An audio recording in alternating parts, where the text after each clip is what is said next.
Iran का एक बड़ा मास्टर प्लान सामने आया है और इस मास्टर प्लान में अगले 6 महीने के लिए ईरान अपने आप को जंग के लिए तैयार बता रहा है। ईरान के थिंक टैंकर उनके तरफ से पूरा मास्टर प्लान सामने रखा गया है और सबसे बड़ी बात यह है कि अमेरिका में इस वक्त में संसद के अंदर बवाल मचा हुआ है। अमेरिका की संसद में इस युद्ध को रोकने के लिए कि युद्ध के लिए आप सबसे पहले आप वहां पे विपक्ष की अनुमति लेंगे, बाकायदा वहां पे प्रस्ताव पास हुआ है और अमेरिका की संसद में बड़े ही क्लोज मार्जिन पर डोनाल्ड ट्रंप रहे हैं। यानी एक तरीके से आप समझिए कि चाहे देश में हो चाहे बाहर हो विदेश में, जो डोनाल्ड ट्रंप हैं उन पे चौतरफा वार इस वक्त हो रहे हैं। बड़ा संकट डोनाल्ड ट्रंप के ऊपर है। डोनाल्ड ट्रंप के सामने मिडटर्म इलेक्शन सामने है और अगर इस युद्ध में वाकई अमेरिका की बड़ी फजीयत होती है तो मिडटर्म इलेक्शन में डोनाल्ड ट्रंप की हार भी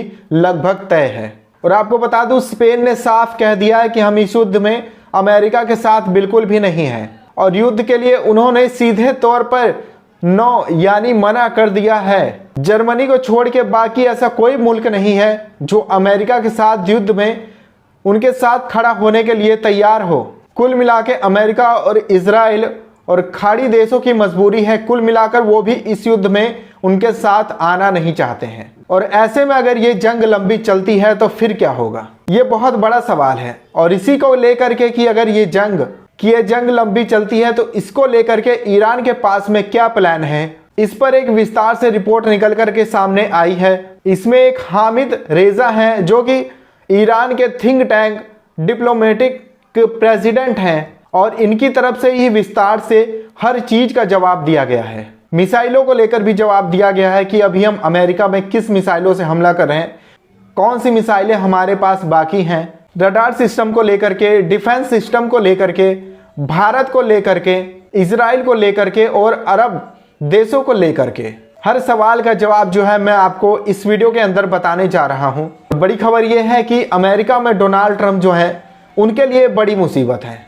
क्यों मुसीबत है? क्योंकि वहां के विपक्ष ने वहां की संसद के अंदर प्रस्ताव पेश किया है और कहा है कि आप इस युद्ध को रोकिए या फिर इस युद्ध में आप क्या कुछ आगे करने जा रहे हैं उस चीज के बारे में हमें आगे जानकारी दी जाए। और इसको लेकर के बाकायदा वहां पे एक प्रस्ताव रखा गया।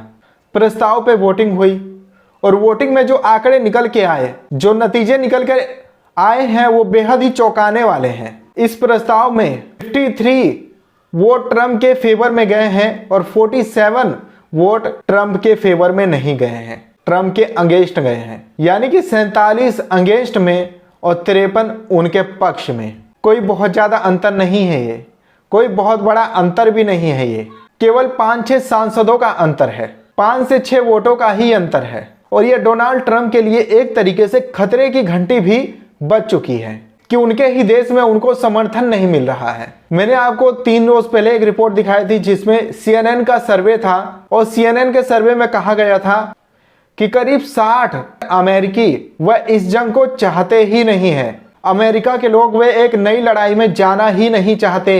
अमेरिका खुद इस बात को जानता है कि जहां जहां हम लड़ाई में गए वहां पे हमारी हार हुई है, हमें मुंह की खानी पड़ी है। वह नई लड़ाई में बिल्कुल नहीं जाना चाहते, लेकिन ना चाहते हुए भी डोनाल्ड ट्रंप ने इस नई लड़ाई के अंदर पूरे अमेरिका को झोंक दिया है। और ना सिर्फ झोंका है बल्कि मैंने कल आपको एक रिपोर्ट दिखाई थी कि किस तरीके से भारी नुकसान, आर्थिक तौर पे नुकसान हुआ है अमेरिका को। आर्थिक नुकसान हो रहा है और वहां से ईरान जो है वो भारी मिसाइलें और ड्रोन से जो हमला कर रहा है वो ज्यादा से ज्यादा 20-20 हजार डॉलर के हैं और अमेरिका की तरफ से जो मिसाइलें दागी जा रही है वो 4-4 मिलियन डॉलर की हैं। ये एक बड़ा नुकसान जो है वो अमेरिका का इस वक्त हो रहा है। यानी ईरान के 20,000 रुपए खर्चा हो रहे हैं एक मिसाइल पे, तो आपके 4 लाख रुपए एक मिसाइल पे खर्चा हो रहे हैं। ऐसे आप समझ लीजिए घाटे का सौदा ये अमेरिका के लिए है ये युद्ध। ऐसे में अब अमेरिका के लिए ईरान की तरफ से कुछ बातें साफ की गई हैं।